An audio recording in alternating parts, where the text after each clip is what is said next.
히브리서 11장 11절부터 16절까지 함께 합독하겠습니다. 시작. 믿음으로 사라 자신도 나이가 많아 단산하였으나 잉태할 수 있는 힘을 얻었으니 이는 약속하신 이를 미쁘신 줄 알았습니다. 이러므로 죽은 자와 같은 한 사람으로 말미암아 하늘의 허다한 별과 또 해변의 무수한 모래와 같이 많은 후손이 생육하였느니라. 이 사람들은 다 믿음을 따라 죽었으며 약속을 받지 못하였으되 그것들을 멀리서 보고 환영하며 또 땅에서는 외국인과 나그네임을 정언하였으니 그들이 이같이 말하는 것은 자기들이 본향 찾는 자임을 나타냄이라. 그들이 나온 바 본향을 생각하였더라면 돌아갈 기회가 있었으려니와 그들이 이제는 더 나은 본향을 사모하니 곧 하늘에 있는 것이라. 이러므로 하나님이 그들의 하나님이라 일컬음 받으심을 부끄러워하지 아니하시고 그들을 위하여 한 성을 예비하셨느니라. 아멘. 하나님이 기뻐하시는 사람. 하나님이 우리에게 2022년이라고 하는 새로운 기회를 주신 것을 감사합니다. 우리는 한 해를 새롭게 시작하면서 하나님이 나를 보실 때 자랑스럽게 여기실 수 있는 삶을 살기를 소망합니다. 히브리서 저자는 오늘 본문의 결론에서 이렇게 말합니다. 그러므로 하나님이 그들의 하나님이라 일컬음을 받으심을 부끄러워 아니하신다라고 강조합니다. 하나님이 그들의 하나님이라 일컬음을 받으심을 부끄러워 아니하신다. 이 표현을 유진 피터슨은 메시지 성경에서 이렇게 번역했습니다. God is so proud of them. 하나님께서 그들을 굉장히 프라우드하게 자랑스럽게 생각하셨다라고 번역했습니다. 오늘 이 내용의 의미를 가장 적절하게 표현했다고 생각됩니다. 하나님이 믿음으로 살았던 그 사람들을 바라볼 때마다, 그들을 생각할 때마다 굉장히 하나님 자신이 프라우드했다. 그렇게 표현한 것입니다. 우리의 삶의 목표는 하나님을 기쁘시게 하는 삶을 사는 것입니다. 하나님이 우리를 바라보실 때 자랑스러워 하실 수 있다면 우리는 성공적인 삶을 살았다고 말할 수 있지 않겠습니까? 교회의 목적, 교회가 존재하는 목적 또한 동일할 것입니다.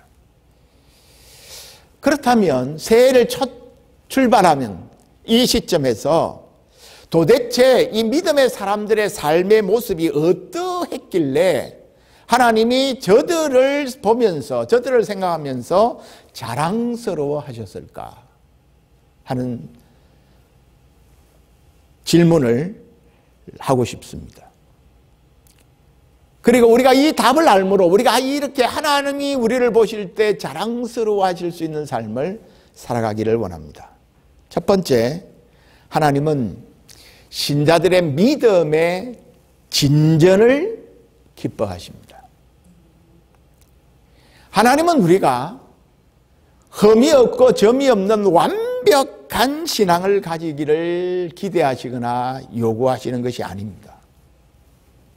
하나님은 우리 인간이 얼마나 연약한지, 얼마나 실수를 잘하는지, 얼마나 자기 감정을 컨트롤하지 못하는지, 얼마나 이성적으로 약한지 너무 잘 압니다. 그래서 하나님이 우리에게 우리가 완벽하라 그렇게 기대하거나 요구하시지 않습니다. 그런데 하나님께서 우리가 시간이 더해갈수록, 나이가 먹을수록, 신앙의 연조가 더해갈수록 우리의 믿음이 전진해 나가는 것을 보시고 기뻐하신다는 사실입니다. 여러분들이 부모의 마음, 부모가 자식을 키울 때 처음부터 그 자녀가 부모의 마음을 아주 완벽하게 만족시킬 수 있는 자녀일 거라 그런 기대를 잘 하지 않죠. 부모가 기대하는 것은 자라면서 때가 되면 똥 오줌을 가리고 또 시간이 되면 걷고 또 시간이 되면 엄마 아빠 말을 하고 시간이 되면 이제 유치원에 가고 초등학교에 가고 중학교에 가고 대학을 가고 직장을 가지고 결혼을 하고 그래서 독립해서 살고 또 가끔씩 부모에게 기쁨이 되기도 하고 그러면 부모는 그 자식을 볼 때 마음에 즐거움을 갖게 되는 것이죠. 하나님 아버지도 마찬가지입니다. 히브리서 기자가 오늘 언급한 사라의 믿음은 아주 모범적입니다. 11절에 보면 믿음으로 사라 자신도 나이가 많아 단산하였으나 잉태할 수 없는 힘을 얻었으니 이는 약속하신 이를 미쁘신 줄 알았습니다. 그렇게 표현합니다. 사라는 여성으로서 생리가 끊어졌으므로 임신이 불가능한 상황입니다.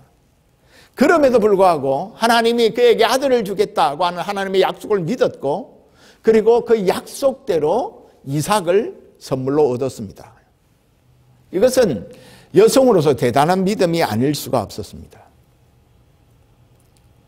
오늘 히브리서 기자는 이 사라의 믿음을 약속하신 이를 미쁘신 줄 알았다고 말했습니다. 다시 말하면 이 사라는 하나님의 약속을 온전히 믿었다는 것이죠. 그리고 그 하나님이 미쁘신 분이다. 여기 미쁘다는 말을 우리가 잘 쓰지 않는 표현인데 미쁘다는 말은 영어로 보면 faithful, 그러니까 신실하신 분이다 라는 것을 뜻하는 것입니다. 그래서 사라는 지금 자신이 생리가 끊어져서 도무지 육신적으로는 아기를 가질 수 없는 상황이지만 하나님께서 약속하셨고 하나님 그분이 신실하신 분이기 때문에 그 약속을 믿었고 그 믿음의 결과로 이삭을 선물로 받았다는 것이죠. 이게 대단한 믿음이라고 말을 하고 있습니다. 여러분, 사람은, 우리 인간은 아무리 약속을 철석같이 하고 찰떡같이 내가 그것을 믿는다고 할지라도 그 약속한 사람이 그 약속을 지킬 수 있는 능력이 없으면 본의 아니게 신실하지 못한 사람이 되는 경우가 많습니다. 그래서 어떤 사람은 처음부터 사기를 치려고 시작하고 사람들을 속이기도 하지만 어떤 사람은 정말 약속을 지키려고 생각을 하고 시작을 했지만 그 지킬 수 있는 능력이 없어서 약속을 지키지 못하게 되므로 다른 사람들을 속이는 일들이 우리 이 땅에서는 우리 인간들에게는 종종 일어납니다. 그가 아무리 약속을 해도 그 약속을 지킬 만한 능력이 없으면 그 약속은, 그 사람의 신실함은 아무런 소용이 없는 것이죠. 하지만 우리의 하나님은 신실하실 뿐 아니라 전능하신 분이십니다. 그래서 하나님은 아브라함과 사라에게 약속을 할 때마다 조금 후에 보겠지만 이들이 처음부터 하나님의 온 것을 온전히 믿고 의지했던 것은 아닙니다.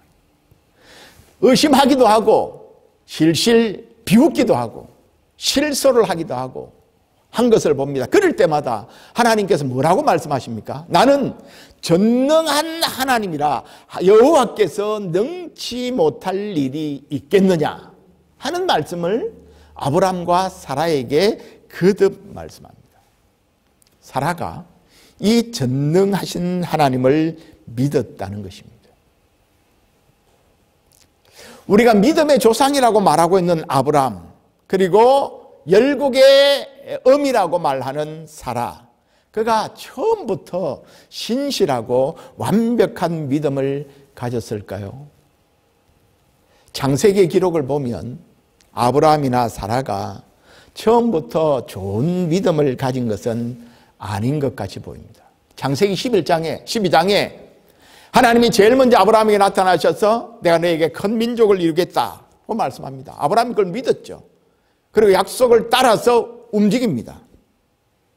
그런데 창세기 15장에 가면 하나님 약속을 하기도 그때까지 자식을 주지 않으니까 아브라함이 뭐라고 말하느냐 하면 하나님에게 나는 자식이 없습니다. 그래서 내 상속자는 다메섹 사람 엘리에셀이 내 상속자가 될 겁니다.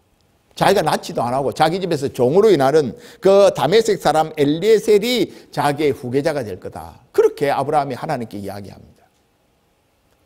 이 말은 하나님이 그에게 아들을 주겠다는 말을 그가 못 믿었다는 것이죠. 그때 하나님께서 아브라함에게 말씀합니다. 아니다. 내 몸에서 날짜가 내 상속자가 될 것이다. 그렇게 말하고는 밖으로 내려가서 하늘의 별을 보여주면서 내 자손이 저렇게 별과 같이 많게 될 것이다. 그렇게 말씀하니까 그때는 또 아브라함이 그것을 믿었습니다. 그런데 16장에 가면요. 사례가 여호와께서 내 출산을 허락지 않으니까 내 여종을 통해서 자식을 얻으라. 그렇게 아브라함에게 제안을 하죠. 그래서 그 제안을 받고 아브라함이 하갈을 통해서 덜컹 이스마엘을 얻습니다. 이건 하나님의 약속을 또 이 순간에 믿지 못했다는 것이죠. 그리고 창세기 17장에 가면 아브라함 나이가 이제 99세가 됐습니다. 사례 나이는 90이 됐죠. 하나님께서 아브라함에게 오셔서 이렇게 말합니다. 내가 너로 여러 민족의 아버지가 되게 할 텐데 그래서 내 이름을 이제 아브라함이라 하지 말고 아브라함이라 하라. 사례는 여러 민족의 어머니가 되게 할 건데 그래서 이름을 사라라고 바꾸라. 그리고 너희들에게 아들을 낳을 것이다. 하나님께서 그렇게 말씀하는 거예요. 그 말을 들은 아브라함이 어떻게 반응합니까? 나는 지금 100살이고 사라는 90살인데 무슨 아들을 하며 속으로 웃었습니다. 여러분 이 웃음은 좋습니다 하고 기뻐서 웃는 것일까요? 아니면 말도 안 되는 소리 하지 마세요 하고 비웃었을까요? 후자에 가까운 것이죠. 그리고 난 다음에 18장에 가면 소돔 고모라의 심판을 위하여 가던 천사들이 아브라함을 방문합니다. 그래서 하나님의 계시를 전달하죠. 내년 이맘때에 사라에게 아들이 있을 것이다. 그 이야기를 사라가 장막 문에 서서 있다가 듣고 이렇게 말합니다. 내가 나이가 많아서 여성의 생리가 끊어졌는데 무슨 아이를 가진단 말이냐 하면서 사라가 어떻게 했다고요? 웃었다고 말합니다. 실소했다 그 뜻이죠. 쓱소 오늘 우리가 표현하는 것은 쓱은 웃음 지었다 그 말입니다. 그러니까 하나님 그 모습을 보시고 사라야 너가 왜 비웃느냐 하고 책망을 하니까 하나님은 안 웃었어요. 그렇게 발뺌을 하지만 네가 웃었다 하나님이 지적하시죠. 그런데 21장에 가면 비로소 하나님이 약속하신 대로 사라가 아들을 낳습니다. 이삭을 낳죠. 여러분 이런 창세기의 기록을 볼 때 아브라함과 사라가 하나님의 약속하시면 믿습니다. 믿기도 했습니다. 그리고 믿음으로 움직이기도 했습니다. 그러나 그 약속이 더디 임할 때마다 시간이 흘러가면서 그들은 또한 그 약속을 확신하지 못하고 인간적인 방법을 동원해서 그 문제를 해결하려고 했던 연약한 모습을 여실히 보여주고 있습니다. 이런 창세기의 문맥과 히브리서 기자가 오늘 믿음으로 사라가 자신도 나이 늙어 단산했으나 잉태하는 힘을 얻었으니 이는 약속하신 일을 미쁘신 줄 알았다 라고 말한 내용이 좀 모순되는 게 아닌가 이런 생각을 할 수 있습니다. 모순은 아닙니다. 무슨 뜻입니까?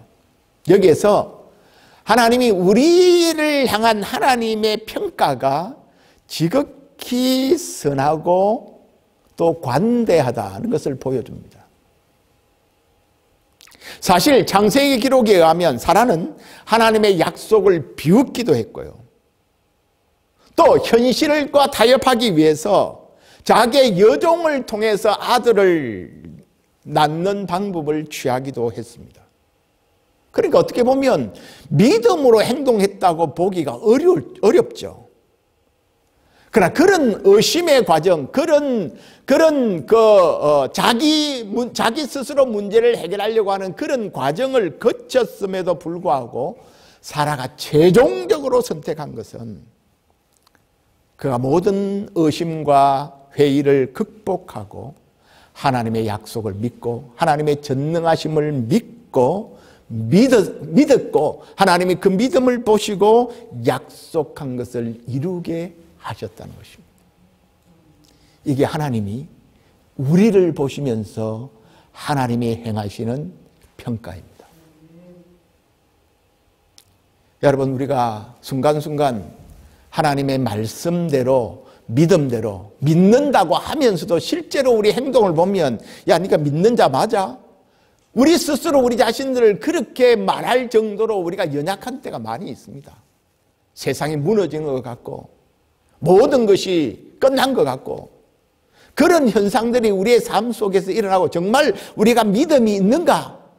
그런 모습을 우리 스스로가 보일 때도 하나님은 그것 가지고 낙심하고 실망하지 않고 나 이제 너 안 보겠다 그렇게 말하지 않고 계속 찾아오셔서 또다시 확인해 주시고 또다시 말씀해 주시고 또다시 격려해 주시고 또다시 힘을 주시고 그렇게 해서 마침내 우리를 하나님의 약속을 신뢰하고 믿음으로 나아가는 그 길을 가도록 우리를 붙드신다는 것입니다. 이게 하나님께서 우리를 선택한 하나님의 백성들을 끝까지 지키신다는 하나님의 견인의 도리입니다.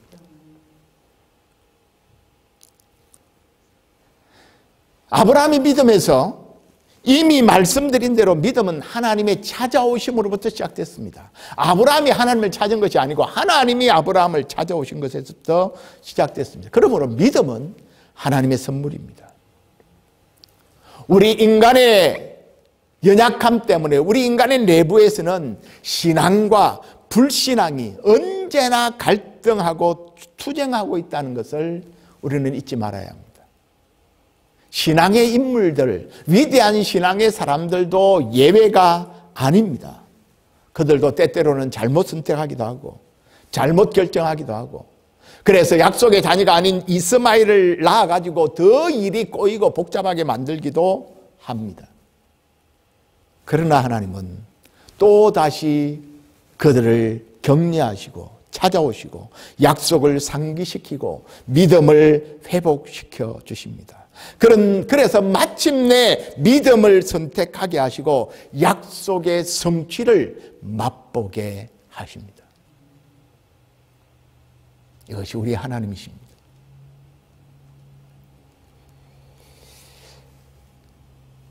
그러므로 여러분, 우리에게 때때로 의심이 찾아오고 두려움이 오고 인간적인 잔꾀가 생각이 나고 하나님이 나와 멀리 있는 것 같고 하나님이 내 삶을 도우시는 것 같지 않을 때 우리는 다시 하나님의 말씀 앞으로 나와야 합니다. 하나님의 말씀을 듣고 하나님이 우리에게 주신 약속을 상기하고 하나님께 기도하고 성령님의 도움을 구해야 할 때입니다. 하나님, 어떻게 하면 좋습니까? 어떻게 해야 할까요? 하나님 가르쳐 주세요. 여러분, 창세기가 믿음의 사람들이 우리에게 보여주고 있는 것이 바로 이런 것입니다. 신약 성경에 예수님께서 변화산에 가서 변화된 모습을 제자들에게 보이시고 산에서 내려오니까 산 밑에서는 귀신 들린 아들을 고쳐달라고 데려온 그 아버지와 아들 때문에 제자들이 진땀을 뻘뻘 흘리고 있습니다. 예수님께 내려오시니까 그 아버지가 예수님께 이렇게 말하죠. 무엇을 하실 수 있거든 제발 우리를 불쌍히 여겨서 우리 아들을 좀 도와주십시오. 하실 수 있는 것이 뭐가 있다면 뭐든지 좀 해주십시오. 그런 안타까운 마음이죠. 그때 예수님께서 뭐라고 말씀합니까? 할 수 있거든이 무슨 말이냐? 믿는 자에게는 능치 못한 일이 없느니라 고 말했을 때 그 아버지가 즉시 꼬리를 내리고 내가 믿습니다. 나의 믿음 없는 것을 도와주십시오. 그렇게 당장 주님의 도움을 구합니다. 여러분, 우리의 믿음이 흔들릴 때, 우리의 미래가 불투명하다고 생각될 때 하나님 나의 믿음 없음을 도와주십시오. 하나님을 신뢰하게 하시고 이 어려움들을 극복할 수 있는 믿음과 지혜를 하나님 허락해 주십시오. 하나님이 도와주셔야만 할 수 있습니다 라고 하나님의 도움을 구해야 한다는 것이죠. 때때로 우리의 믿음이 흔들리기도 하지만 하나님의 약속을 믿고 하나님의 능력을 의지하는 그 믿음의 전진을 하나님은 기뻐하십니다. 두 번째로 하나님이 기뻐하시는 사람은 참된 본향을 사모하며 살아가는 사람입니다. 자, 13절과 14절 우리 같이 한번 읽겠습니다. 시작. 이 사람들은 다 믿음을 따라 죽었으며 약속을 받지 못하였으되 그것들을 멀리서 보고 환영하며 또 땅에서는 외국인과 나그네로라 증거하였으니 이같이 말하는 자들은 본향 찾는 것을 나타냅니다.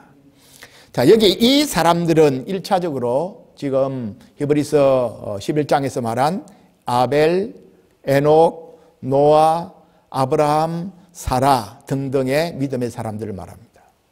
이들은 믿음으로 살다가 죽었습니다. 이들이 어떤 상황에서 믿음으로 살았습니까? 오늘 히브리서 기자는 설명하기를 약속을 받지 못하였으되 멀리서 보고 그것을 환영했다라고 말하고 있습니다. 그래서 약속을 받지 못하였을 때 이 말은 그들이 약속받은 것을 받지 못하였다고 할지라도 그들은 멀리 있는 것을 받은 것처럼 생각하고 살았다. 그 말이죠. 아브라함과 이삭과 야곱이 받은 약속은 무엇이었습니까? 내가 너에게 자손을 주겠다. 그리고 큰 민족을 이루겠다. 그리고 너희들에게 약속의 땅을 주겠다. 그리고 하나님이 그들과 함께 하셔서 그들이 복을 받게 될 것이고 또 모든 열방을 복되게 하는 복의 근원이 되게 하겠다 하는 약속을 아브라함과 이삭과 야곱에게 하셨습니다. 자손을 주시겠다고 하는 약속은 이삭을 주심으로 부분적으로 이루어졌습니다만 가나안을 유업으로 주겠다고 하신 약속은 아직 그들의 생애 가운데 받지 못했습니다. 그리고 땅의 모든 족속이 그들로 인하여 복을 받을 것이라고 하신 약속도 아직은 이루어지지 못했습니다. 하지만 그런 상황에서도 그들은 하나님께서 약속하신 것을 이루실 것이라는 믿음으로 살았다는 것이죠. 약속을 받지 못하였으되 멀리서 보고 환영했다. 멀리 있지만 환영했다는 말입니다. 여기 멀리서라는 말은 지리적으로 저 멀리 있다 그런 뜻보다는 시간적인 의미입니다. 아직까지 그들의 삶에서 붙잡고 경험하지 못했지만 아직 그 미래에 있을 일이지만 그것을 환영하며 살았다는 것입니다. 그러니까 어떤 의미로 이 믿음의 조상들은 하나님께서 약속하신 것을 완전하게 이해한 것은 아니었습니다. 하지만 그것이 미래에 이루어지게 될 것이라는 것을 믿고 기대한 것은 분명합니다. 그래서 그들은 이 땅의 삶이 외국인과 나그네의 생활이라는 것을 잘 알았습니다. 오늘 13절에 보면 이 땅에서는 외국인과 나그네임을 증언하였다. 그들의 삶이 외국인과 나그네로 살았다는 것을 증언하고 있다는 것이죠. 여러분, 이러한 표현은 성경의 여러 곳에서 등장합니다. 야곱이 애굽의 바로왕 앞에 갔을 때에 자신의 인생 여정을 말하는 가운데서도 잘 표현하고 있죠. 요셉의 초청으로 야곱이 바로왕을 만나게 됐을 때 바로가 질문합니다. 당신의 나이가 얼마나 되셨소? 물으니까 야곱이 바로에게 이렇게 대답하죠. 내 나그네의 세월이 130년이다. 나의 연세가 얼마 못 되니 우리 조상의 나그네 길의 세월에 미치지 못하나 험악한 세월을 보내었나이다. 여기 자기 삶을 뭐라고 표현했습니까? 나그네 길이다. 나그네 길이다. 그렇게 표현했습니다. 여러분, 우리 인생이 나그네 길이다. 우리가 외국인처럼 산다. 그 무슨 표현입니까? 우리가 이 세상을 일시적인 장소로 보고 있다는 것이죠. 우리가 여기서 영원히 사는 것이 아니라는 것을 말하는 것입니다. 사도 베드로도 우리 신자들을 가리켜서 나그네와 행인이라고 했어요. 베드로전서 2장 11절에 보면 사랑하는 자들아 나그네와 행인 같은 너희를 권하노니 영혼을 거스려 싸우는 육체의 정욕을 제어하라. 그렇게 말했습니다. 나그네와 행인. 여러분, 우리가 이 세상에서 살아가는 이 세상의 삶, 우리가 지금 60년, 70년, 80년, 우리 100세 시대라고 하니까 여러분이 100세까지 산다고 가정을 해도 우리가 이 땅에 사는 것은 나그네 삶을 사는 것입니다. 여러분, 이것은 세상 사람들도 인정하는 것 아닙니까? 유행하는 대중가요는 그 시대의 정신을 잘 반영합니다. 그래서 그 시대에 유행하는 그 대중가요들은 그 시대를 살아가는 사람들이 어떤 사고방식을 갖고 살아가는가를 잘 표현하기 때문에 사실 대중가요들은 우리가 관심 있게 보아야 할 필요가 있습니다. 지금의 그 노래들은 우리가 의미가 있는지 없는지도 잘 모르겠어요, 사실은. 그런데 과거에는 그 대중가요의 가사들이 인생의 의미들을 잘 설명해 주는 것이 많이 있었습니다. 그래서 하숙생이라는 노래 있었죠. 가수 최희준 씨가 한 3, 4년 전에 아마 돌아가셨을 겁니다. 그 인생이 나그네 길이고 어디서 왔다가 어디로 가는지 구름이 흘러가듯이 떠돌아가는 길을 우리가 정을 두고 또 미련을 두고 살지 말자. 그렇게 노래하고 있습니까? 노래하지 않습니까? 성경의 가치와 똑같아요. 그건. 여러분, 아브라함을 위시한 믿음의 조상들이 이 세상에서 외국인이나 나그네로 살았다는 것은 무엇을 의미하는 것일까요?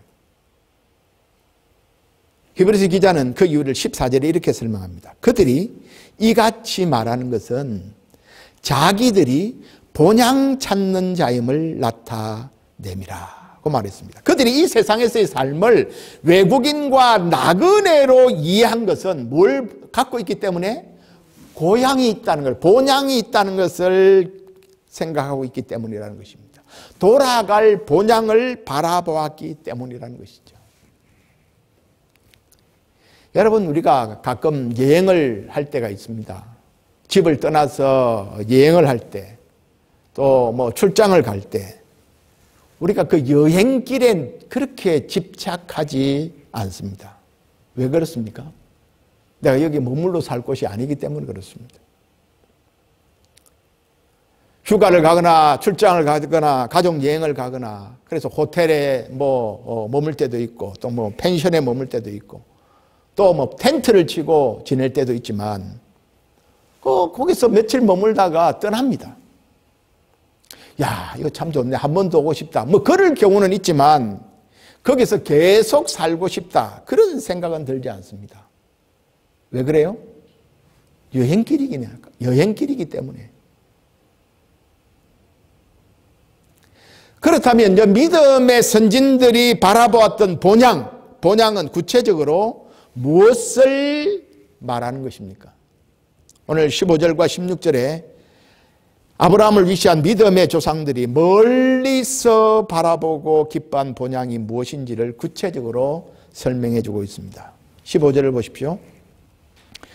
그들이 나온 바 본향을 생각하였더라면 돌아갈 기회가 있었으려니와 그들이 이제는 더 나은 본향을 사모하니 곧 하늘에 있는 것이라 그랬습니다. 여기서 본향이 무엇인가를 구체적으로 밝혀주기 위해서 반대의 의미를 먼저 이야기하죠. 여기서 저희가 나온 바 본향, 여기는 어딜까요? 그들이 나온 바 본향은 어딜까요? 그들의 고향인 갈대아 우르입니다. 여러분, 갈대아 우르는 가나안 땅보다 훨씬 더 발전한 땅입니다. 성경 내외적인 자료를 통해서 알 수 있는 것은 갈대아 우르는 문명이 발생했던 메소포타미아입니다. 그래서 메소포타미아는 가나안보다 훨씬 더 발달된 문명 가운데 살았습니다. 만약에 그들이 바라보았던 본향이 갈대아 우르였다면 그들은 얼마든지 돌아갈 기회가 있었습니다. 하지만 그들이 돌아가기를 원했던 본향은 그들이 원래 살았던 갈대아 우르가 아닙니다. 그렇다면 그곳은 어디일까요? 16절에 그들이 이제는 더 나은 본향, 나온 바 본향, 갈대아 우르보다 더 나은 본향을 사모했는데 그 더 나은 본향은 어디에 있다고요? 하늘에 있다고 말합니다. 아브라함을 위시한 믿음의 조상들이 사모한 본향은 바로 하늘에 있는 완전한 하나님의 나라입니다. 땅 위에 있는 더 살기 좋은 땅이 아니라 하늘에 있는 나라, 그것이 아브라함이 기대했던 본향이고 그것이 오늘 그 믿음의 후손들인 우리 신자들이 바라보고 사모해야 할 고향이라는 것입니다. 여러분, 나그네와 외국인과 같이 살아가는 이 땅에서 우리는 얼마나 하나님의 나라를 바라보고 소망하고 있습니까? 여러분, 얼마나 이 땅의 삶을 살면서 하나님의 나라를 기대하며 삽니까? 하나님은 그들이 이 땅의 나그네 길을 살면서 참된 본향인 하나님의 나라 백성이라는 걸 알고 그 나라를 사모하며 살았기에 하나님은 그들을 보며 마음 흐뭇해하고 프라우드를 가졌다고 본문은 말하고 있습니다. 또한 그들이 하나님의 기쁨이 되었던 이유는 하나님이 기뻐하는 사람은 하나님의 보상을 기대하고 바라기 때문입니다. 오늘 16절 하반절에 보면 그러므로 하나님이 저희 하나님이라 일컬음 받으심을 부끄러워하지 아니하시고 하나님이 그들의 하나님이라는 것을 자랑스럽게 여기시고 저희를 위하여 한 성을 예비하셨다고 말합니다. 요한복음 14장에 보면 예수님께서 하늘로 올라가시기 전에 제자들에게 말씀하십니다. 내가 너희를 위하여 처소를 예비하면 내가 다시 와서 너희를 내게로 영접하여 나 있는 곳에 너희도 있게 하리라. 믿음의 사람들은 하나님이 준비해 주신 하나님의 나라를 사모할 뿐만 아니라 하나님이 예비하신 성을 기대했습니다. 그리고 히브리서 11장 6절에도 보면 믿음이 있는 사람은 하나님을 찾고 하나님이 상 주시는 이라는 것을 믿는다고 말했습니다. 그러므로 여러분, 우리가 이 세상에 믿음으로 살아갈 때 사람들의 평가가 박하다고 해서 너무 민감하게 반응할 필요가 없습니다. 세상의 보상이 충분하지 않다고 해서 너무 그것에 대해서 우리가 민감하게 반응하거나 낙심할 필요가 없습니다. 왜냐하면 하나님이 우리를 위하여 준비해 놓으신 따로 준비한 상이 분명히 있기 때문에 그렇습니다. 하나님이 자랑스럽게 여기는 하나님의 백성들을 위하여 준비한 하나님의 나라, 그것은 어떤 곳일까요? 요한계시록 21장 3절과 4절은 그곳을 이렇게 설명합니다. 하나님의 장막이 사람들과 함께 있음에 하나님이 저희와 함께 거하시리니 저희는 하나님의 백성이 되고 하나님은 친히 저희와 함께 계셔서 모든 눈물을 그 눈에서 씻기심에 다시 사망이 없고 애통하는 것이나 곡하는 것이나 아픈 것이 다시 있지 아니하리니 처음 것들이 다 지나갔음이르라. 여러분, 믿음으로 우리가 들어가게 될 나날은 하나님과 완전한 교제를 누리는 실제적인 장소입니다. 이곳에는 눈물도 더 이상 없고 슬픔도 없고 아파서 고통해야 될 일도 없고 죽음도 없는 곳입니다. 우리 믿음의 조상들은 이 세상의 나그네와 해인의 삶을 살면서 이러한 고향을 꿈꾸며 살았습니다. 여러분, 이것이 우리가 들어가게 되고 우리가 돌아가게 될 본향입니다. 하나님의 성, 하나님의 나라, 하나님께서 우리를 위하여 예비해 놓으신 그 나라를 기대하는 하나님의 백성들은 이 한 해를 어떻게 살아가야 하겠습니까? 지나가는 나그네 인생길에서 과도한 욕심을 절제하며 살아야 합니다. 하나님이 경영하시고 지으실 터가 있는 성이 있다는 것을 바라보고 살았던 사람들은 이 땅에 더 많이 모으고 더 많이 가지는 것에 그렇게 목숨을 걸지 않았습니다. 그렇다고 해서 그들이 가난하게 살거나 비참하게 살았던 것은 아닙니다. 그들이 하나님께 주신 것을 누렸습니다. 하지만 그것에 목숨을 걸지 않았다는 것이죠. 그리고 우리는 본향이 있기 때문에 본향에 투자하는 삶을 살아야 합니다. 그 무엇입니까? 보물을 하늘에 쌓는 것이죠. 여러분, 송년 예배 때도 제가 말씀을 드렸지만 우리가 하나님 앞에 복을 받아야 되는 이유는 분명합니다.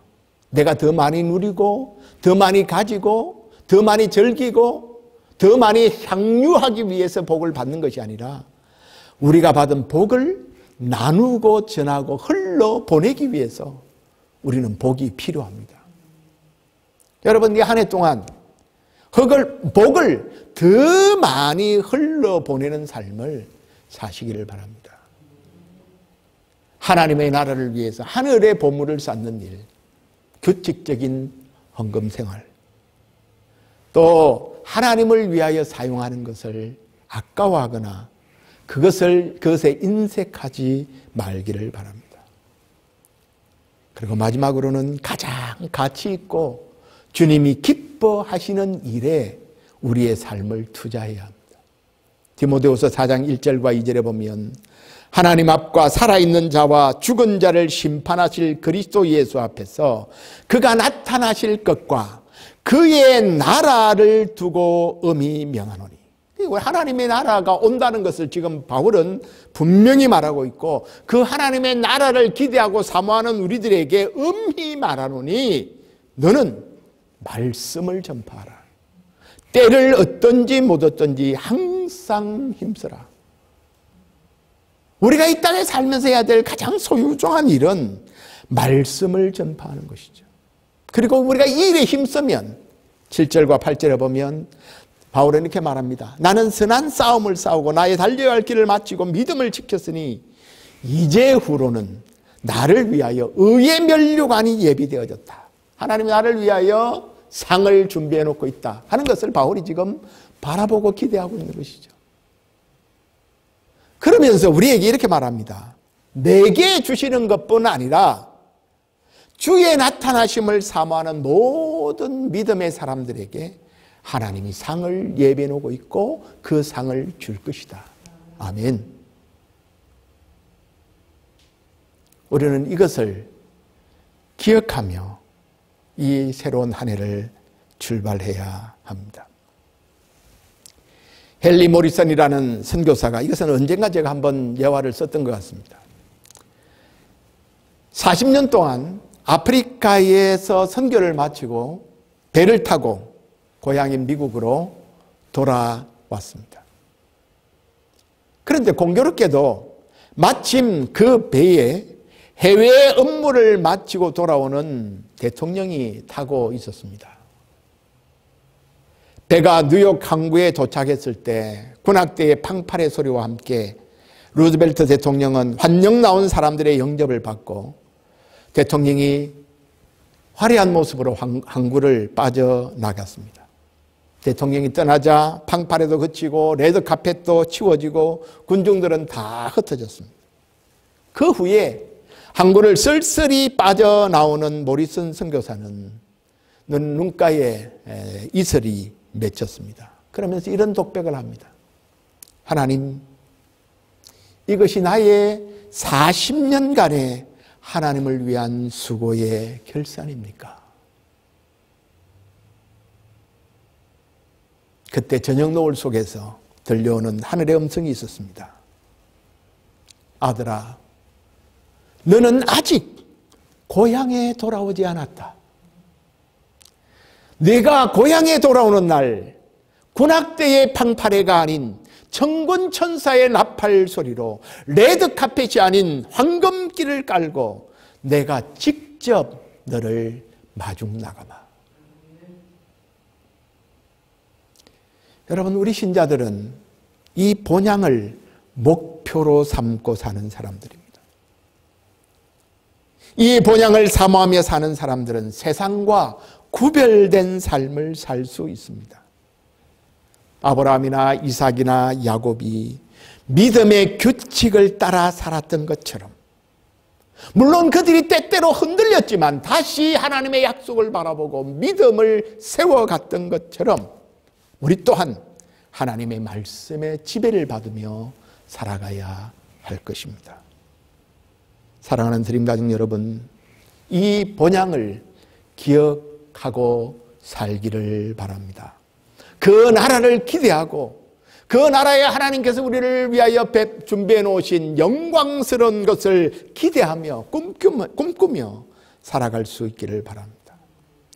그래서 하나님 나라의 백성답게 우리의 삶을 가꾸고 우리의 언어도, 우리의 표정도, 우리의 태도도, 우리의 삶의 모습도 하나님 나라의 백성답게 살아가기를 힘쓸 수 있기를 바랍니다.